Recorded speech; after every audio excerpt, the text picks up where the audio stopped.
नमस्ते दोस्तों, मेरे YouTube चैनल में आप सभी का बहुत बहुत स्वागत।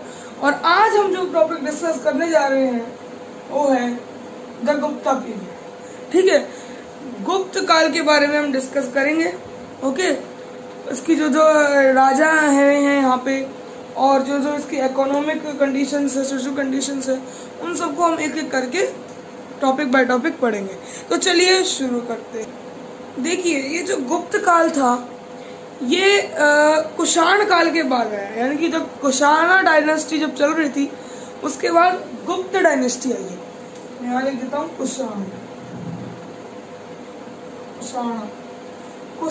कुषाण का एक रूलर था, बहुत अच्छा योग्य शासक था। उसका नाम था कनिष्क।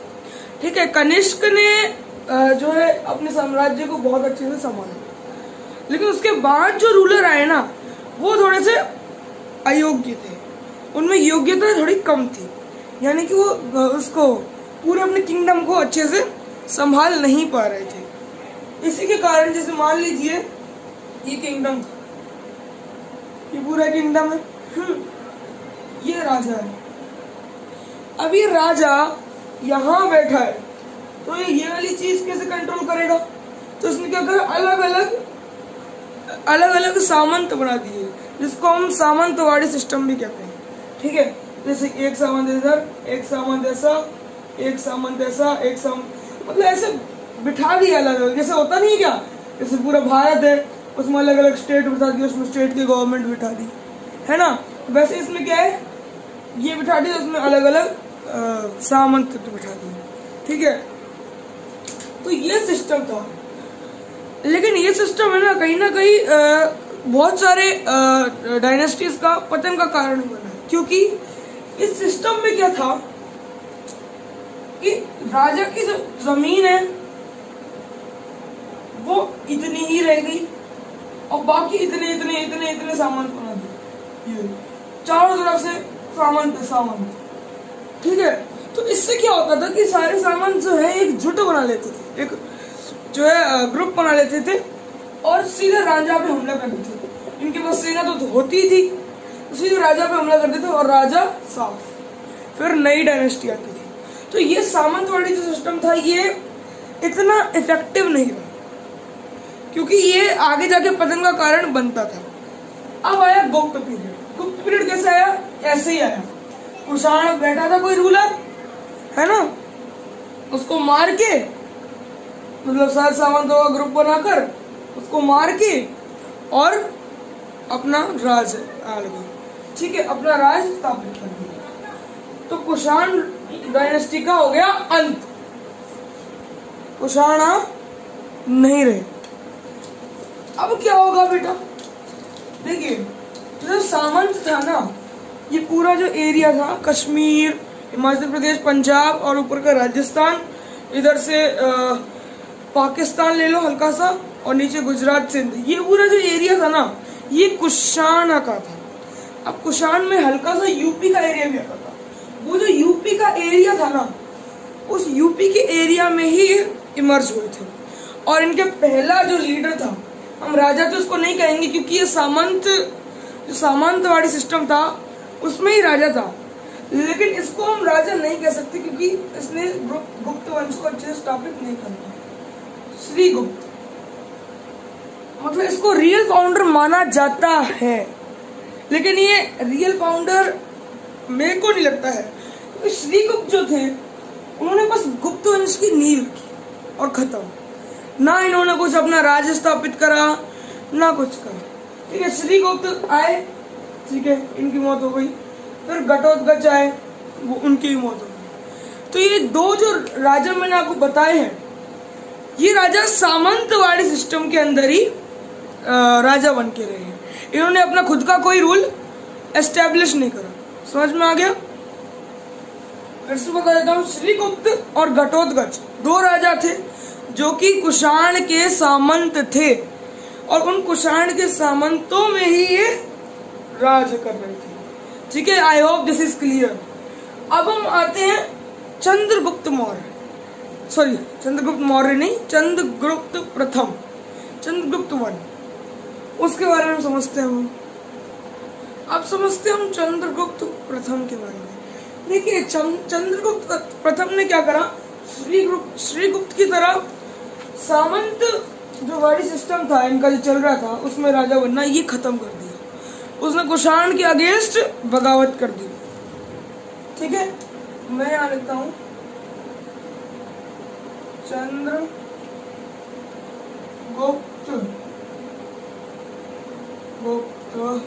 वन, दिख रहा होगा आपको, चंद्रगुप्त वन मैंने लिख दिया है। अब देखिए जो चंद्रगुप्त वन था ना उसने क्या करा, कुषाण पे आक्रमण कर दिया। उसने क्या करा, कुषाण पे आक्रमण करा और जो यूपी वाला जो अलग से सामंत उनके पास था, ठीक है, यूपी वाला अलग से जो जमीन थी उनके पास उस पर तो उनका कब्जा था ही, ऊपर से और आगे आक्रमण कर दिया और पूरा जितना भी कनिष्क का और कुषाण का वो पूरा था ना राज्य वो बिखर गया और वो गुप्त पीरियड है जो है उसके हाथ में आ गया। अब देखते हैं क्या करते हैं चंद्रगुप्त वन क्या करा। उपाधि देख लेते हैं, मतलब सबको मिल जाती है ऑलमोस्ट,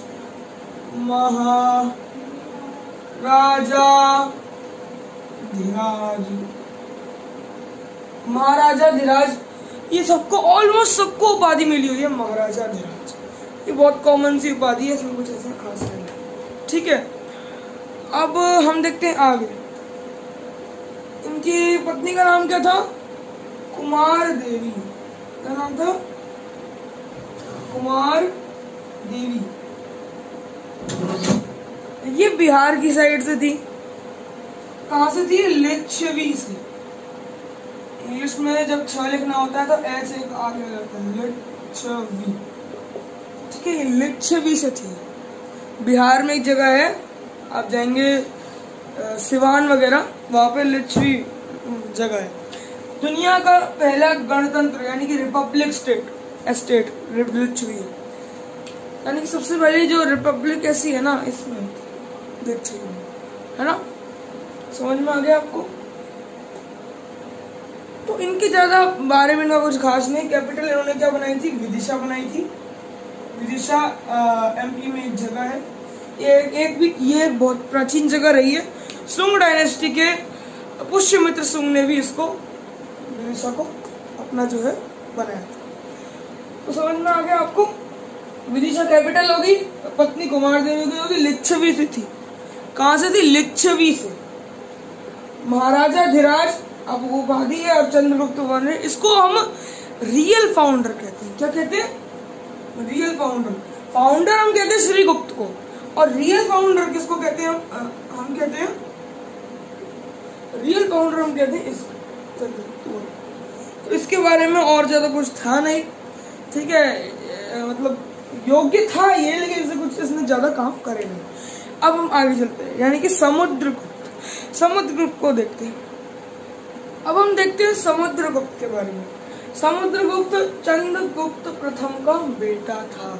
ठीक है, और कुमार देवी का भी बेटा था। कुमार देवी कहां से थी, याद रखिएगा, कहां से थी, हाँ लिच्छवी से थी। लिच्छवी से थी कुमार देवी। तो ये जो समुद्रगुप्त था अपने को क्या बोलता था, लिच्छवी का नाती। यानी कि इसकी मम्मी जो है वो लिच्छवी से है, तो ये इसके जो नाना होंगे उनका ये नाती होगा, यानी कि लिच्छवी का नाती होगा। तो लिच्छवी और नाती को संस्कृत में बोलते हैं दौहित्र। क्या बोलते हैं, दौहित्र। क्या बोलते हैं बेटा, दौहित्र। लिच्छवी दौहित्र अपने आप को बोलता था ये।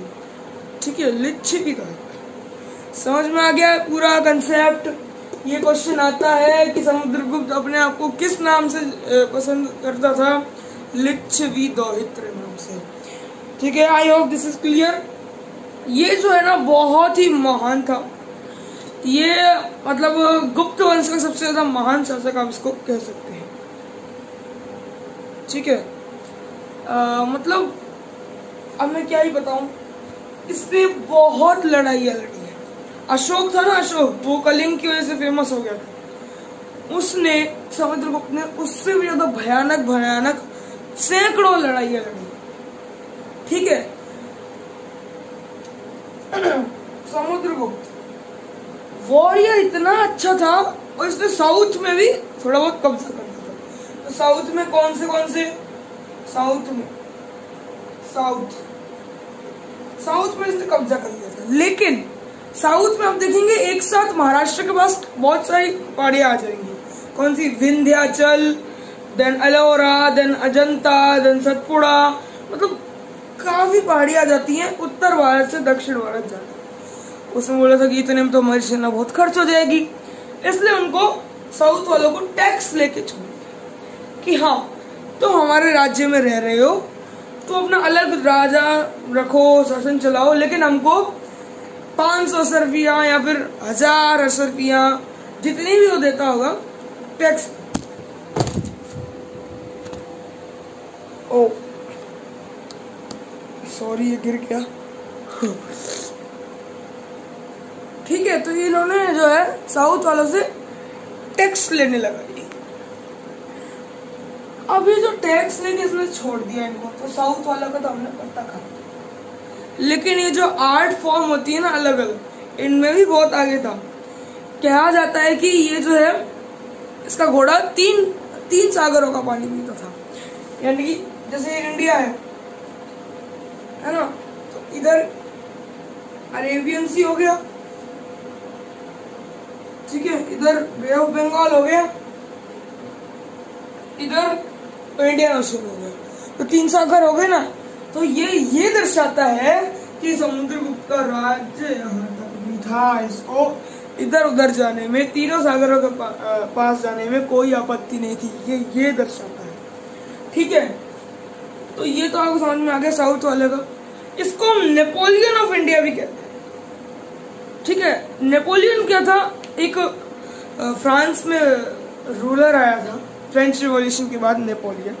ठीक है, उसने हाहाकार मचा दिया यूरोप में, मतलब पूरा यूरोप उसके कब्जे में हो गया। तो इसको इसलिए हम नेपोलियन ऑफ इंडिया कहते हैं, क्योंकि ये मतलब ऐसा मान लीजिए आप साउथ इंडिया में कोई राज्य नहीं जो उसने नहीं जीता, ईस्ट में कोई राज्य नहीं जो उसने नहीं जीता, वेस्ट में कुछ कम राज्य थे इसके पास, लेकिन नॉर्थ में भी बहुत ज्यादा राज्य थे। तो यानी कि ये नेपोलियन की कैटेगरी में आ गया, इसलिए इसको हमने नेपोलियन ऑफ इंडिया कहा है। समझ में आ गया?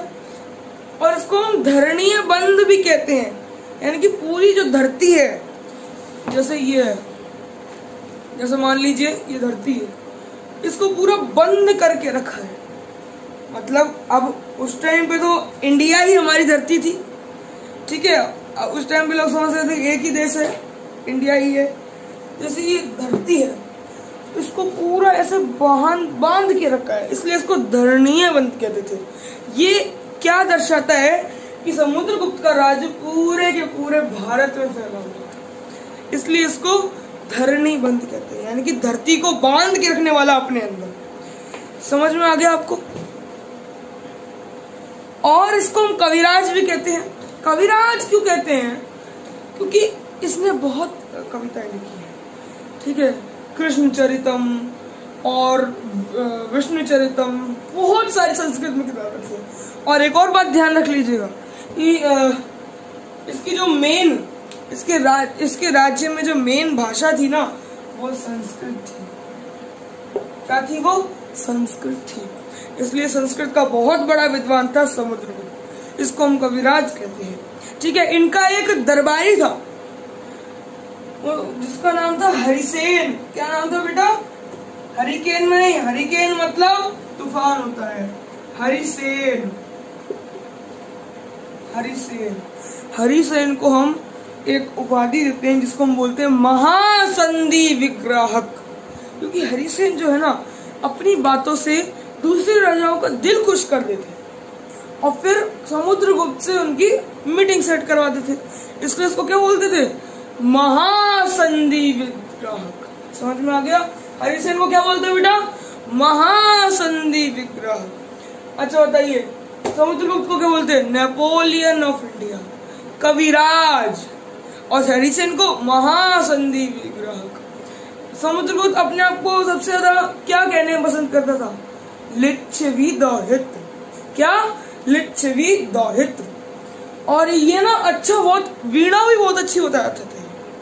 वीणा होती है ना, वीणा वाद्य यंत्र, जो मतलब सरस्वती जी के पास होती है वीणा, ठीक है, वो बहुत अच्छी वीणा बजाता था। इसका सर आपको कैसे पता कि ये वीणा बजाता है? मेरे को इसलिए पता चला क्योंकि जो हमारे वो आर्कियोलॉजिस्ट है ना, उन्होंने देखा कि एक साइड सिक्का मिला है इसका, एक साइड तो क्या है वीणा बजा रहा है और दूसरी साइड ऐसे तलवार भाला लेके वॉरियर की तरह, योद्धा की तरह खड़ा हुआ है, ठीक है। तो ये क्या है, कॉइन दर्शा गया कि ये वीणा बहुत अच्छी बजाता था और वॉरियर भी बहुत अच्छा था। इसके टाइम पे मयूर शैली के सिक्के बहुत प्रचलन में थे। मयूर शैली के सिक्के यानी कि सिक्के गोल होते थे लेकिन उनके ऊपर मोर उभरा हुआ आता था। और कभी कभार मयूर शैली में ये भी लिखा हुआ है कि सिक्के मोर के आकार के हैं।